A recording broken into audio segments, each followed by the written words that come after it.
This episode, where I gave a detailed explanation on how SSS pensions are computed, a viewer sent me this question. Dear Salve, I am a seafarer, and when I was on vacation, I also paid my contribution voluntarily to SSS. Shall I pay only the minimum amount, since paying more than this doesn't make any sense? If I pay the maximum now, way before I plan to retire, and the computation of benefits is based on 60 straight months before retirement, then I waste a lot of money. Noel. Noel also explained that he understands that the calculation of other benefits like calamity, maternity for women, sickness, etc.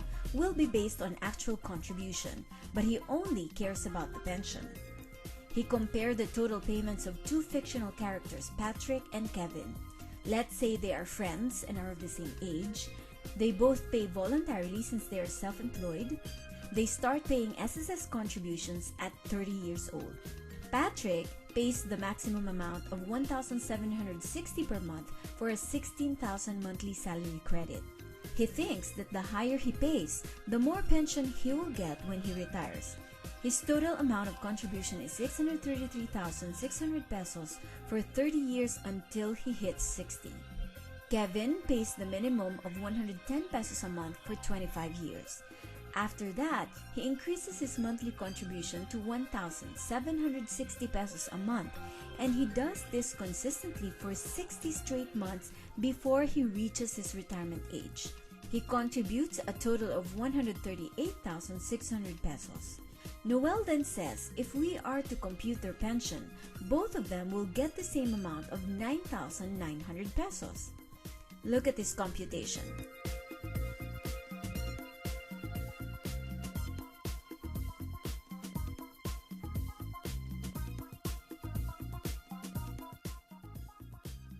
Noel asked, isn't it unfair to Patrick? The difference of their paid contribution is huge, but when the time comes for them to reap what they sow, they only get the same amount. Noel has a very good point. In an ideal world, we would all like to be Kevin. That way we can truly maximize our SSS contributions. I was very impressed also with how he argued his point. There are some hitches, however. The Social Security system doesn't allow massive jumps in the contribution rate. You can increase your contribution only a couple of hundreds per year. That means that you can't jump from 110 pesos to 1,760 pesos in a year's time. The increase has to happen gradually. The second problem is that while we may plan to retire at 60, life may have other ideas. We may get sick, meet an accident, or go through some other unforeseen circumstance that can cause us to dig into the retirement pot sooner than expected. If that happens, we won't be able to get the highest benefit from SSS. It is best to prepare as early as possible when dealing with risks. The Social Security system's benefits at their core is all about protecting us from risks. There's another thing you have to consider. SSS payments might be included in the data that the government will use to determine your creditworthiness. Paying your monthly payments will no longer be necessary simply to get your pension. It will now affect you in a bigger way. You see, one of the things that the Credit Information Corporation is working on is creating a database that financial institutions can use to improve the basis for assessing consumer creditworthiness. At the moment, the database most banks use contain only negative information, meaning if you've defaulted on any loan, if you've misused your credit card, if you've bounced a check, and other similar information.